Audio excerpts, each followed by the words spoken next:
Hello, everyone, and welcome to the Man on the Mic podcast, hosted by Jeffrey Mann. This podcast is dedicated to honest discussions that inspire, connect, and bring out the best in our guests. Now let's get started with the show. Here's your host, Jeffrey Mann. Well, welcome back, everyone, to another episode of Man on the Mic. I'm Jeff, your host. Today, I'm super excited. I'm joined by my brother, Cody Sperber, killing it in the real estate game. Amazing father, just got engaged. Mm-hmm. She's pregnant, baby on the way. That's right. Awesome. So I want to give you a little bit just to introduce yourself. Let everyone know who you are. Yeah, first off, thanks for having me on. Short answer to that is from Arizona. After the Navy, I was in the Navy for 4 years. I found creative, no money down real estate. A friend of mine flipped a house and made a bunch of money. And you got to go back to 2003. There wasn't education online or anything like that. So it was quite a journey. It took me 14 months to do my first no money down real estate deal, but I was hooked. The second I did it, I knew it changed my life. It was a wholesale transaction where I made $40,000. And I just fell in love with this idea of doing real estate. And I lit up. And it was the first time in my life that I felt like I was on the right path with the right, I had the right money-making vehicle, and I was very excited about it, and I was willing to sacrifice, and I didn't want to do anything else. I didn't want to party anymore. I didn't want to chase girls. I didn't want any distractions. I just want to put my head down and become real estate rich because we didn't have a lot of money growing up, and it took me only a couple months to do my second deal, and then 1 month to do my third deal, and then 2 weeks to do my fourth deal, and I started collapsing time, and next thing you know, I'm a real estate investor, and I'm full-time. And now, thousands and thousands of transactions later, I have a development company called Green Elephant Development. We build high-end luxury spec builds, and mainly in Arizona where we're licensed. I own a bunch of the verticals within the real estate space, a funding company, a title company. Anybody who's making money on the real estate transaction, I try to buy into or at least partner with those companies that are making money off my transactions, just because that's what a savvy entrepreneur does. Yeah. I got pretty dang good at real estate, and a lot of people started coming up to me. And starting in 2009, I started an education company called Clever Investor, and we scaled that to be one of the largest online education companies. I was at the right place at the right time with social media just being born, and I loved real estate so much because of what it's done for me and my family that I couldn't shut up about it. Yeah. So I was just like, you got to go back before people were influencers were recording. That wasn't a thing. But I was recording my transaction, so I'd be standing in front of a house going, okay, here's the breakdown of this deal, and kind of doing case studies and stuff. And then I just post them on YouTube and post them online. And other real estate investors started watching it, and so I started getting a lot of followers, and that was kind of cool. And then next thing you know, my education company took off, and we blew that thing up. And now I own a flooring company called Floor Daddy. We're scaling that. Got 2 kids and a new fiance with the baby on the way. So Congrats. we're cranking, dude. Congrats again. Yeah, thank you. Awesome. So we got back 2 weeks ago from Clever Summit. I wanted to ask, was that the final Clever Summit? Is that it? For me, it was the final Clever Summit. Yeah. So I sold Clever Investor at the end of last year to Chris Crone out of Utah. And I had a transition period where, anytime you're merging a company, it was a good synergistic sale relationship between us because he's mainly buy and hold, and I was like quick flipping, making money now. Yeah. So all my education fit pretty smoothly with his. And so it took a while for our teams to kind of gel and get together. So I wanted to make sure that handoff was done properly.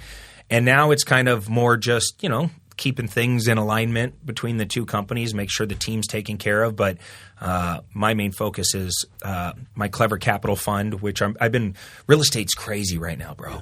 It's shifted a lot in the last couple of years. I was mainly for 20-something years, I was in single family and, lots of single family stuff with a little bit of commercial, a little bit of multifamily. Now, almost all my business is commercial and multifamily and very little single family, just because that's where the market's going. And I learned that, it feels very scary and overwhelming when you're starting in real estate to think about doing a big commercial deal or a big multifamily deal because the numbers are huge. Yeah. But it's actually easier to do a big deal. The finding the money is easier. Managing the deals are easier. Everything's easier because with little deals, one little thing can throw the whole thing into a tailspin. Yeah. But with these big deals, you can bring in really high caliber team members to help you. It's not just based around you and your work. And the deal can allow it to afford that caliber of talent and skills. And so we've just been focused on big deals. So I got the Clever Capital Fund. I got Floor Daddy that we're scaling. And I'm not going to throw any more events, but I think Chris will probably do some I taught him the model. Okay. Right? Because throwing an event is a model. It's a model. Yeah. I used to throw events where we'd get 1,000 people in a room and we'd make $1 million, right? And that was like the event model. And it would mainly be me and maybe me and like 3 speakers talking at somebody. Now when I throw events, it's an experience. Yeah. A couple years ago, I learned through sitting down with some very talented people that really mastered the event model. They were making, between $10 to $25 million an event. And I was able to sit down with them and go, how are you doing this? Like, what's the thing that I'm missing? Because you're throwing events, I'm throwing events. You have 1,000 people, I have 1,000 people. You're making $10 million and I'm making $1 million. Like, what's the differentiator? And they said, because you're not creating an interactive experience with these people. There's an actual psychological arc that you have to take somebody through in a 2 or 3 day period to get them to ever want to pull out a credit card and or wire money to you and do business with you. And so once they taught me the event model, I started throwing these big events, and we were making $7, $8, $9 million an event all of a sudden, and it was beautiful. And just to tie a bow on that is, first off, every speaker is designed to be in a certain spot. So like we build frames. This is good for your marketing brain. We build frames long before we throw the event. So like my frames of this event was make money, multiply money, manage money, make it matter. Right? So we take our event attendees through this story arc of like, okay, everybody's got to make money. Nobody's even going to listen to anything until we start making some serious bread. And then now we're making this money. How do we put our money to work for us and start multiplying the money? And then, hey, who likes to pay taxes? Raise your hand. Nobody. Yeah. All right, so let's go ahead and talk about managing your money better and not, wasting it, spending it on taxes so they could buy bombs and ship them overseas and kill people. Like nobody wants that, right? Exactly. So it's like, okay, and then the last part is like, why are we doing this? We're doing this because we want to make our money matter. Yeah. And so the attendees get a workbook, and it has all those different sections. Our speakers go into one of those different sections. Our offer fits into perfectly, in alignment with that type of offer. So now, before they're even coming, our color patterns, our language patterns, our T-shirts, our check-in process, everything's talking about these frames and these subframes. And now we take them on the psychological journey, and we make millions and millions of dollars, and they love it, right? And so I needed to teach Chris that event model. Now he sees it. He gets like, okay, this is how I do it. But I'm now ready to graduate. Yeah, it's time for me to move on. I've done it. I've done education since 2009. Have you ever felt like there's more in you? Yeah. But you're limited because you're in a vehicle and it's comfortable. Yeah. I made a lot of money. It was a good business. I love to train. I love to educate. But I know that that's not my full potential. Yeah. And 2 years ago, my mom passed away, and I was going through a divorce at the same freaking time, which is like, rock bottom's basement. Yeah. Like you're just at the lowest low, and you're just kind of reevaluating yourself. And it sucks that some of us are so hard-headed that it takes us getting ran over before we wake up a little bit. But I just made a decision when I was kind of in that space. I was like, God, I'm killing the money game, but I'm losing almost everything else. Yeah. And it's a weird feeling to be so unhappy but have the ability to cut a check for anything. Yeah. You know what I'm saying? Like, it doesn't buy happiness. And it's weird. Humans are the only species that we know of that has the ability to have real consciousness. That feeling of love, that feeling of despair, that feeling, and I was in that place where it just felt so heavy and overwhelming. And I'm like, God, I'm better off than 99.9% of the world, and I'm miserable. Yeah. This is so screwed up. Yeah. And I didn't want to waste the rest of my summers that I was, busting ass working. Like, why am I not being the best dad on planet Earth? Why don't my kids adore me? Yeah. Why am I not ripped? Why am I not in the best shape of my life? 1 in 8 Americans are considered millionaires on paper, but only 1 in 26,000 have a six-pack. That's a weird thought of like, why are more people making money, but they're unhealthy? Yeah. And when my mom was passing away, I would have gave up every dollar I ever made ever and in the future to have her healthy and okay. Mm-hmm. So it's like, okay, so this actually needs to become a major priority. And I was an atheist. I had no relationship with God. If you would have told me, I would have been like, it's just a big money game. I don't want anything to do with that. Like, it's just a hustle, right? Like, shit, I want to own a church so I can make money and not pay taxes.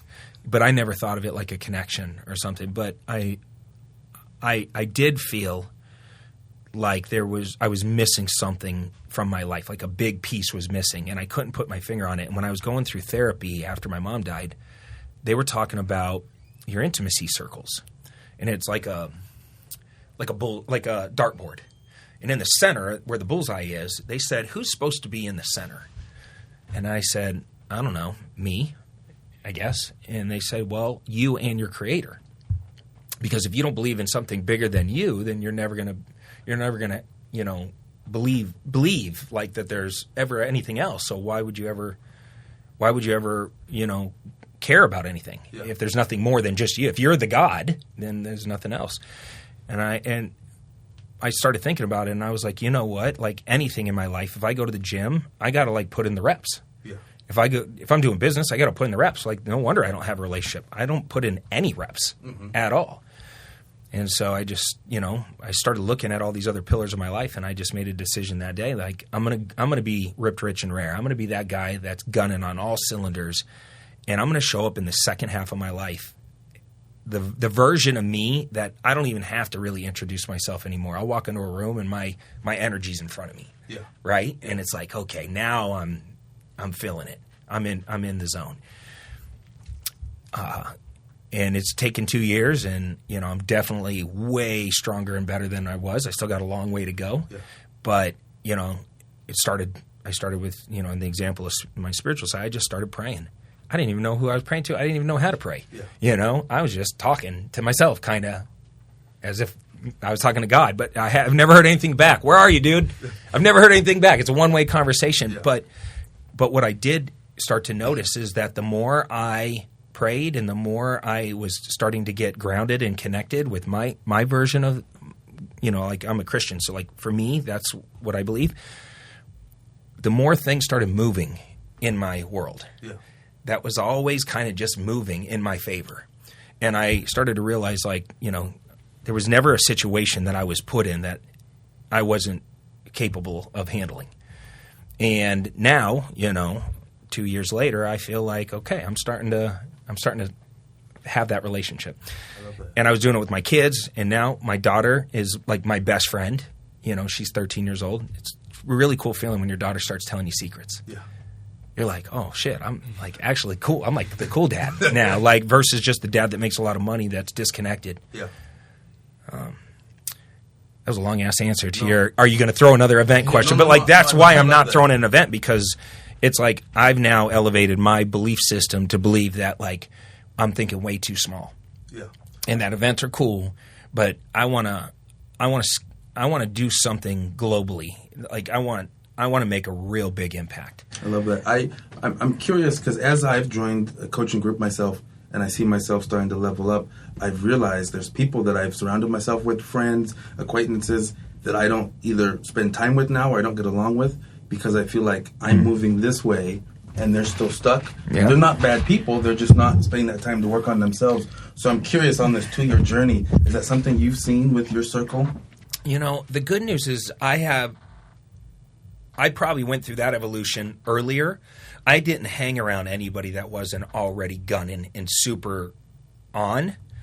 But I definitely have added some new elements in friends. It's not like I'm firing friends because they're losers or something like that. I've already done that phase.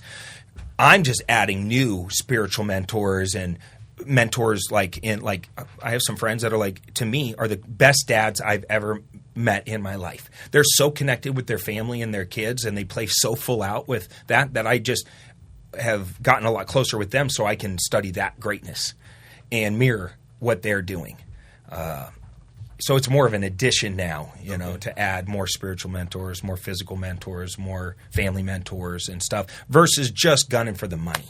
which was my sole focus for, more than a decade. It was just like, let's fucking go get this money. Yeah. And eventually you get the money and you buy the stuff, and then you realize you just built yourself a big-ass luxury prison. Yeah. I like that. I'm curious, going back to the event, one of the experiences I had, so I got on the elevator, and Tim Story's on the elevator. Oh, yeah, he's great. One of the attendees so gets good. on. Yeah, and so I know who Tim was, and I didn't say anything. And the lady gets on, and she looks at him. Who are you? What do you do? And I just thought, how do you come to an event and you don't know the speakers that have been listed? Because I said within that moment, you could have asked him something that could have added value to your life rather than, who are you? And so I'm curious, what is your advice for people preparing to go to an event like that? I don't know if I have advice other than whenever I showed up to an event, it's not like I took a ton of time to research every speaker, so I understand why maybe she didn't know who Tim was. And we added Tim late. Tim's been on Oprah a bunch of times. Like, he's legendary. Yeah. But I would say just, show up with the intention to play full out at the event. Because nothing pisses me off more or just rubs me the wrong way than somebody who takes the time to come to an event, but they're so closed off. They're these people in the back of the room. They're like just closed. Yeah. They don't want to talk to anybody. They're almost like looking for the problem. Yeah. And it's like, why? That's your problem in life. You need to like unfold your arms and lean in a little bit and say, you know what? I'm going to be very enthusiastic and intentional while I'm here, and I'm going to get the most out of this experience and be open. And I'm going to serve every person in that room. I'm going to serve, even if I don't have a lot to offer. I'm going to do anything I can to add value to every relationship that I meet in that room.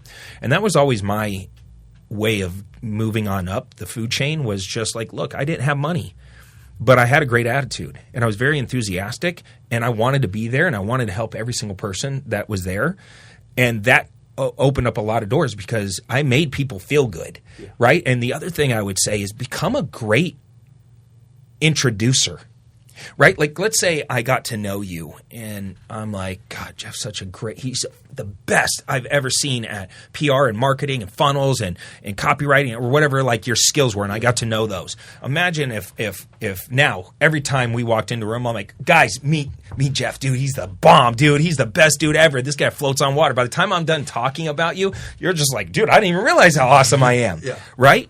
Imagine that kind of introduction. Well, my business partner, Bryant, that's how he is. He's one of the best networkers I've ever met. And he'll go on and on and on like you're like the king of everything. Yeah. And you're just like, dude, I'm just like a marketer. I'm just like a this. Like, I never even thought of myself as like that way. But it makes you feel so good. And then everybody wants to talk to you. And the networking just naturally starts to happen. I love that. And so if you're going to show up at an event, maybe that's your skill set. And the last piece of advice I'll say is nobody's going to remember Cody Sperber. But they will remember Cody Sperber, the clever investor. Big Cody from Texas, right? If I'm a big guy from Texas, I'm going to be Big Steve from Texas. Yeah.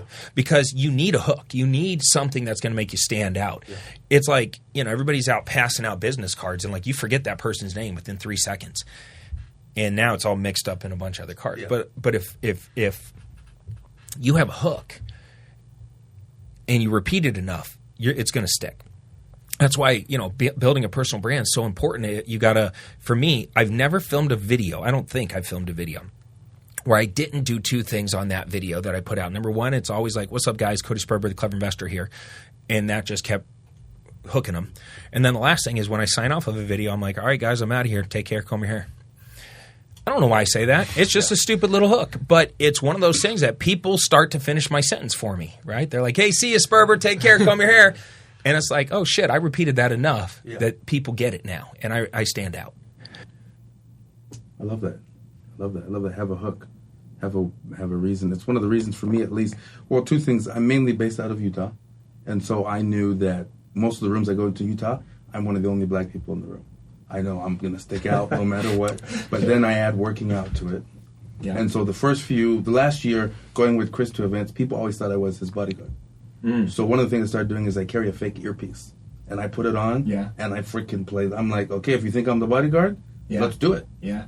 Because I realized I cannot walk into any room or go backstage anywhere and they look at me like, oh, it's the bodyguard, he's fine. They just assume. Yeah. And so I kind of said, this could either annoy me or how do I use this to do business? Yeah, I love that. And just played all in, and I'm like, I'm going to sell it. It's one of the reasons I love to live in the gym, because I also know, and one thing I've seen with all the influencers and speakers I've met is they're all big into health, big into fitness. One of the hardest things for me after the Clever Summit is I went up to Universal Studios, took my sister, she had never been to Harry Potter World, so we went on the rides, but looking at the people at the theme park, 300 pounds, they're on scooters, double churros in both hands. Yeah. And I'm just like, shouldn't you guys be walking?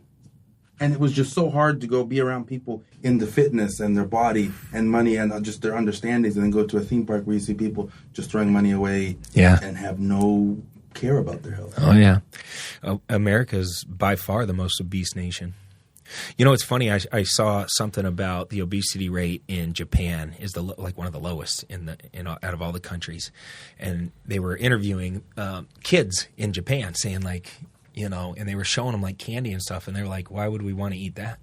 But they showed them broccoli, and they're like, "Yeah, that sounds amazing." Yeah, right, because that's what they feed them in schools. That's what their parents feed them. They don't feed them junk food and all this processed shit. Yeah, right. You know what? I would love to ask you a question because I'm thinking about doing this. I'm thinking about going carnivore. Okay. Dude, I've never really gone on any of these like crazy diets like paleo or carnivore, but I've been watching a lot of videos on this. Like, if you think about just the amount of processed additives, fake stuff in all of our food here in America, and there's like, I saw something like Chick-fil-A had something like one chicken sandwich had like 48 ingredients in it or something. Did you see that thing? Yeah. And I'm thinking, dude, it's just chicken. Right? How is there 48 things in this piece of chicken? Well, that's how we are with all our stuff. But over in Europe, they don't allow a lot of that. Yeah. Right? And so, if you go back in the day, like what did we – even vegetables. Vegetables have been kind of grown over time to have like toxins and stuff in them because they don't want to be eaten. Yeah. Right? So they're like, if a mammal eats me, I probably should put some shit in here that makes it unhealthy on some level. But we've been marketed to so much that we believe that vegetables are super healthy. Yeah. What if they're not? Right? What if like eggs, cheese, and meat was like what all our ancestors ate forever? And now we're introduced to all this other crap, and that's why we're always inflamed and feeling like crap and addicted to caffeine because we're eating all this shit. Yeah. It's accessible. It's cheaper. I lived in Africa for 7 years of my life, and it's the healthiest I've ever been living over there because they don't have all the crap that we have here. You're not eating cereal every morning. You can't just run to a gas station and get a Snickers bar. Yeah. A lot of their stuff there is fresh. And it doesn't keep because you don't have electricity a lot of the time. And so it's just getting stuff.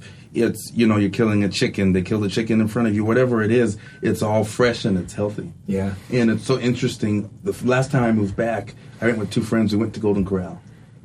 And we had a plethora of shit. And we had a breakdown because we saw these people, the amount of food they were piling on and wasting after being in Africa. And I was just like, why? How? Yeah. And cake, ice cream. They're going shoveling it in. It's all. I think that's what I'm stressing about. Is like, okay, what if I eliminated most of the sugars and like even carbs, sugars, vegetables, everything, fruit breaks down to sugar. Yeah. Right. And what if I can eliminate that out? So why carnivore? If I can ask you.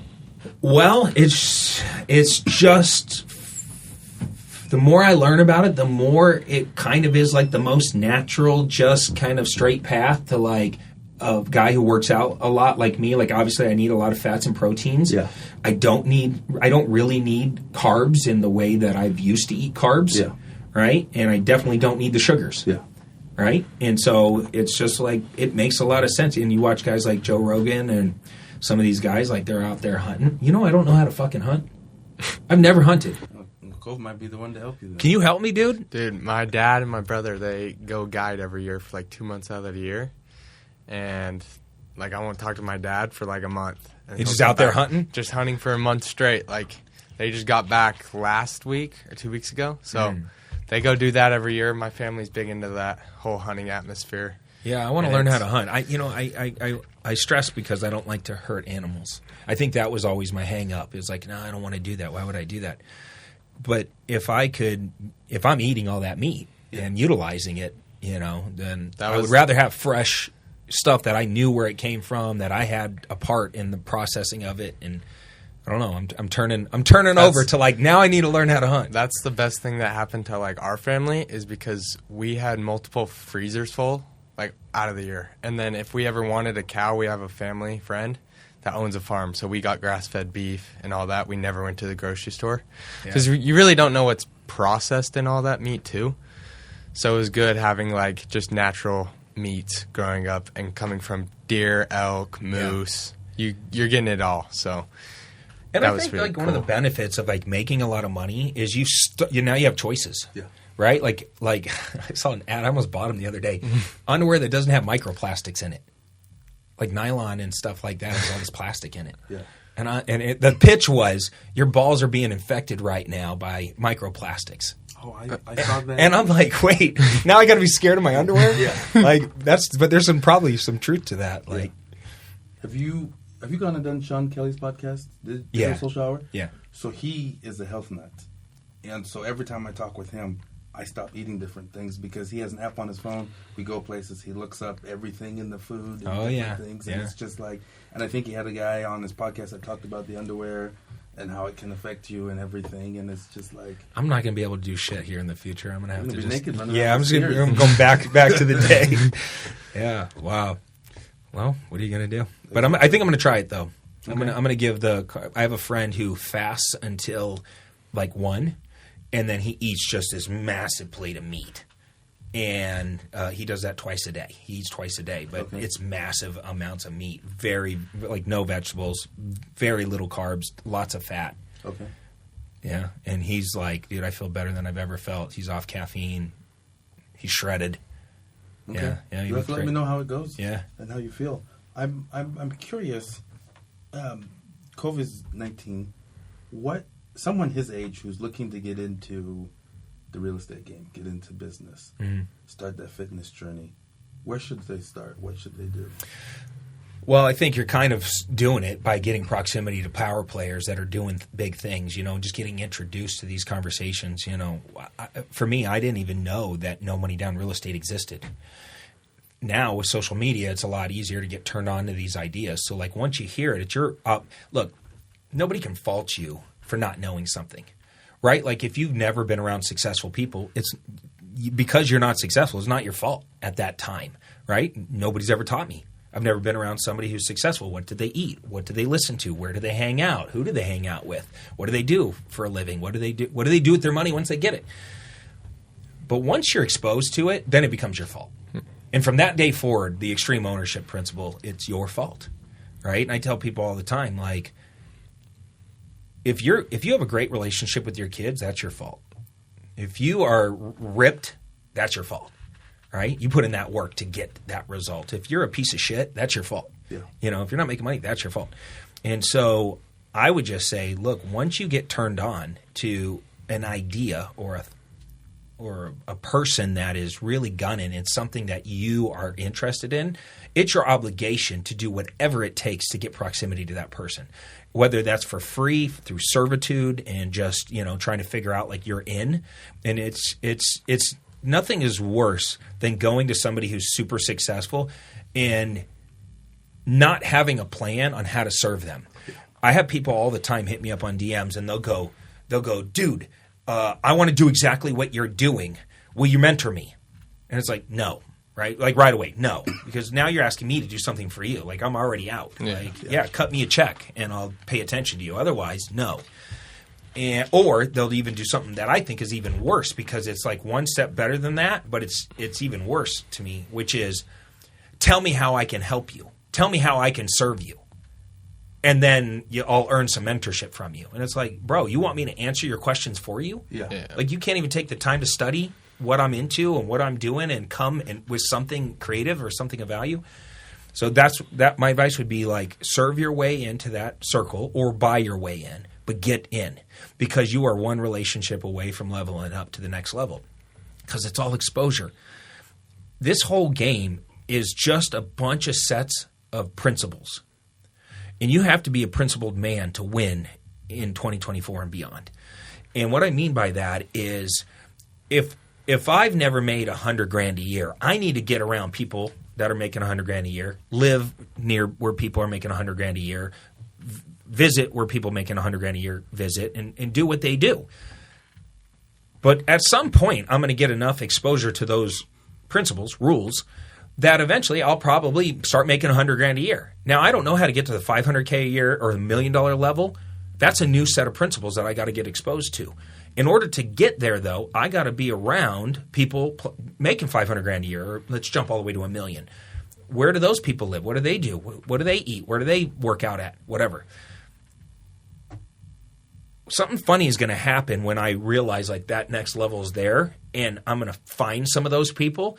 It's going to scare the shit out of me because I'm not going to understand it. I'm not going to feel comfortable doing those things. I'm going to feel like the dumbest person in the room. I'm going to feel like what do they call that? Where you imposter. Yeah. I'm going to feel like an imposter a little bit because it's like, dude, I don't have the money to hang out with you guys. I don't have the money to eat at these places. I don't have the money to have that fancy gym membership.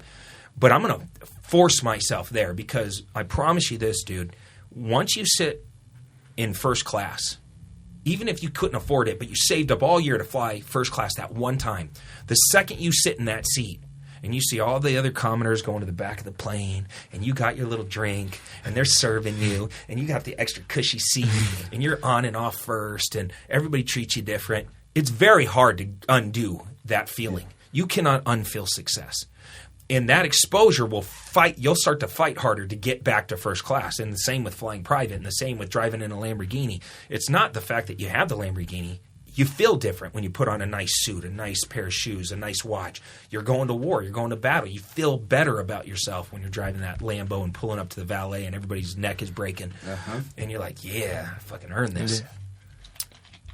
Same thing with being around these people. Force yourself to be around these people making $1 million a year because you'll get exposed, then you'll start to level up, then you'll fall way backwards, which is a weird feeling because you'll fuck everything up because you haven't mastered them yet. But as you keep fighting and you go back down, you'll springboard up, and now you're back at this level. And this is what people mean by unlocking the next level. You'll never know what that next level – it's hard to say, like, what is the next level? It's just being exposed to people playing the game at a higher level than you in whatever category you want to dominate. So that's it. That's my best advice is don't be one of these people on social media that talks a big game. I would rather have you dip out for 2 years, never say a damn thing, go put in the work, and pop back out at the next level. And I'd be like, oh, shit, look at him. He's ripped now. Yeah. You know, he's gunning. Yeah. And we'll feel that. Yeah, and it gets easier, by the way. Every next level gets a little easier to break into. I think that's the inertia of that launch is harder than what it takes me. Like, I haven't made less than $10 million a year in a long time. But let's say I want to be around people that are making $50 million a year, and I haven't made $50 million personally. My companies have, but I haven't. And it's like, you know, they're hanging out at different clubs. They're doing different things. It's easier for me to get invited though than it would be somebody that's making $50,000 a year to get invited there. Yeah. So that's the good news. Okay. I appreciate that. Sorry, I'm just like so paying attention to all this. I love it. I think it's really cool how you talk from experience, like just growing up, also being that guy that can offer the lower man kind of a hand. Well, that's because I am that man. You know, I am that man, dude. I'll never walk into any room. But you have to have core principles too. Yeah, it's not just about mastering skills and capabilities. Like, who are you? Mm-hmm. Have you wrote them down? Yeah. So we did this in our coaching group. Jimmy Rex took us down to Moab, and that's kind of where it all switched for me. Like before that, I was going through one of the hardest times of my life. Honestly, like parents getting divorced again, like. Families breaking, I have cousins passing away. Just life was chaotic. And it was like, from that moment, Jimmy kind of took me under his wing and just was like, dude, listen, you can't control all that, but you can control what you can control. And so he had us write down like our core values, what makes us us. And the coolest thing he did was the exercise where he told us like how to make a purpose, what our purpose is, especially in like Utah where it's kind of a bubble. You think in the LDS community, you think your purpose is to do this, this, and this. It's all you kind of have a roadmap for you. Yeah. Lots of whys. Once you step away from That's that what I heard. a little bit, I don't know. Yeah. Once you step away from that and you're kind of just alone, you got to figure that out. And that's one thing Jimmy's done really well with us. And since that trip, my life, I feel like I've started controlling what I can control, my grades, work, going to the gym every day, all the little things. Good. And I've realized like the peace it brings to me and the happiness instead of all the chaos. I focus on what I can control. And I like that's that. honestly been the biggest thing for me. Having your core your core values written down is so important. Like whenever I work with young kids, it's just like, okay, what's important to you? How do you know to do something or not do something? What's your decision tree?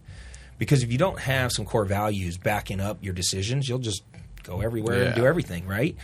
And that's not how winners win. Like, for instance, one of mine is land the plane. If my core principles is landing the plane, I'm not just going to start a bunch of things and not finish. Yeah. Right? I'm going to land the damn plane. Yeah. That means I got to say no to a lot of things in order to finish the one thing that I'm already doing, which is flying this plane. Right? Mm-hmm. Maybe don't fill up on bread. Right? That's another one of mine. Right? So many people fill up on the appetizer and never get to the main meal. Keep the main thing the main thing. Yeah. Right? Well, it's a good decision-making tree. Is this the main thing? Does this support the main thing? No, I'm not doing it. You get what I'm saying? Yeah, for sure. Yeah. I actually really like that. I agree with you 100%. And don't get distracted by all the noise and stuff, but keep it what you want. Yeah, win and be humble. Exactly. Right?